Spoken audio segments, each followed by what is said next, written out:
Have you ever said yes to something and immediately felt a wave of regret wash over you? Like your mouth moved faster than your brain, and now you're trapped in a commitment you never actually wanted to make?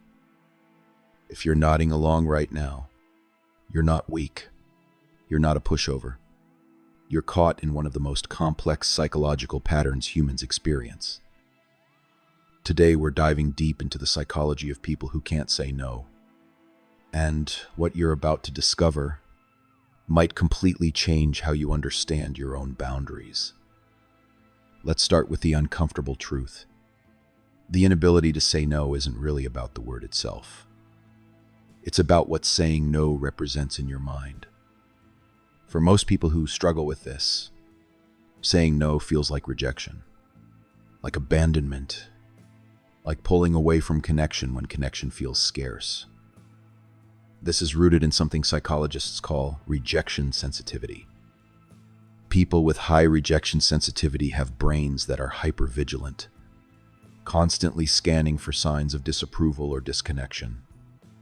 When someone asks them for something, their brain doesn't just process the request.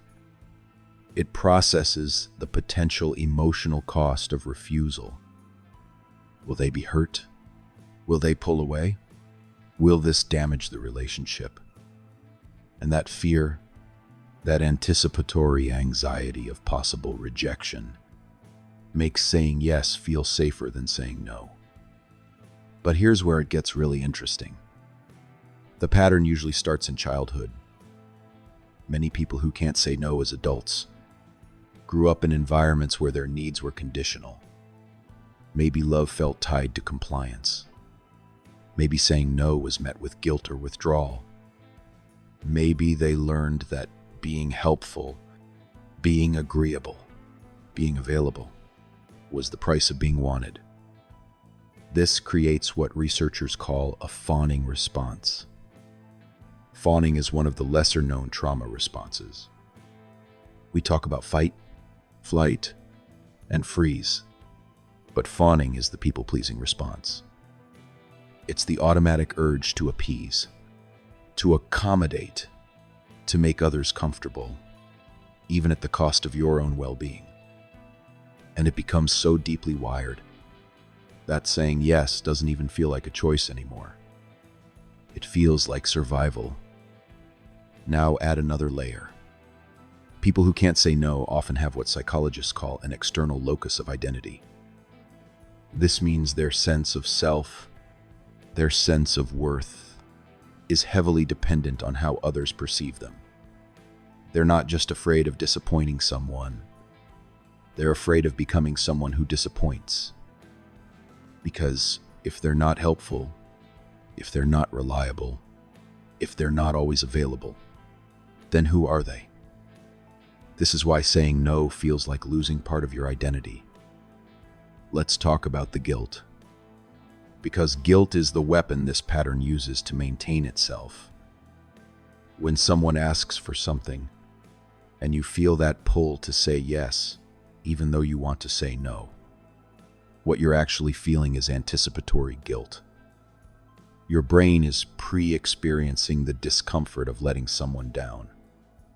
It's running simulations of their disappointment, their hurt, their potential withdrawal, and saying yes, even when you don't want to, provides immediate relief from that imagined future guilt. But here's the trap. Every time you say yes when you mean no, you're teaching your nervous system that boundaries are dangerous.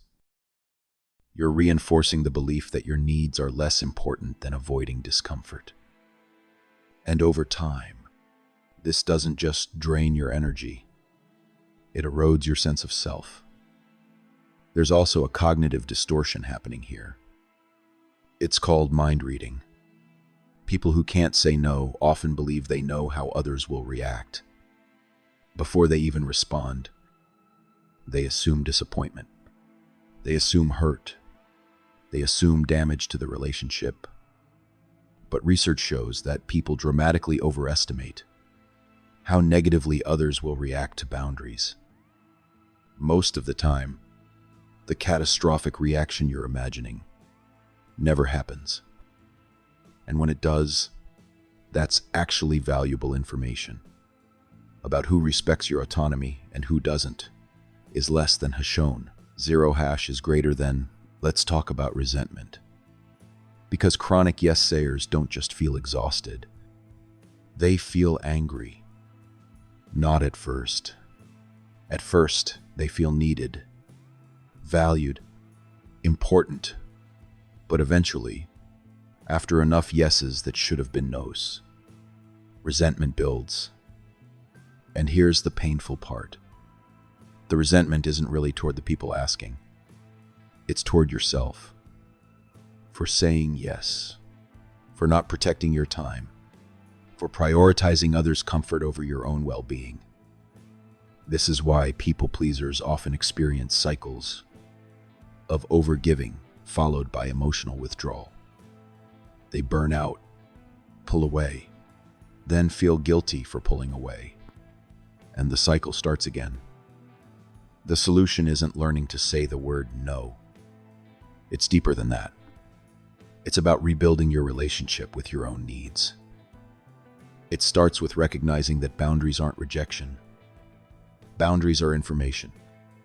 They communicate what you can sustainably give without depleting yourself. And healthy relationships built on mutual respect, can hold that information. If someone can't, that tells you something important about the relationship. It also means challenging the belief that your worth is tied to your usefulness. You're not valuable because you say yes. You're valuable because you exist. And people who truly care about you is less than #0. 6 hash is greater than want you to have boundaries. Because they want you whole, not depleted. Start small. You don't have to say no to everything. But try saying no to one thing this week that you would normally say yes to out of obligation. Notice what happens, not just externally, but internally. Notice the guilt, notice the fear, and notice when the catastrophe you imagined doesn't actually happen. Because most of the time, it won't. And in the end, learning to say no isn't about becoming cold or selfish. It's about becoming honest about your capacity, your limits, your needs. And that honesty is the foundation of sustainable connection, not the performance of endless availability. So here's the question. What would change if you believed your no was just as valuable as your yes? That might be the most important boundary you ever set.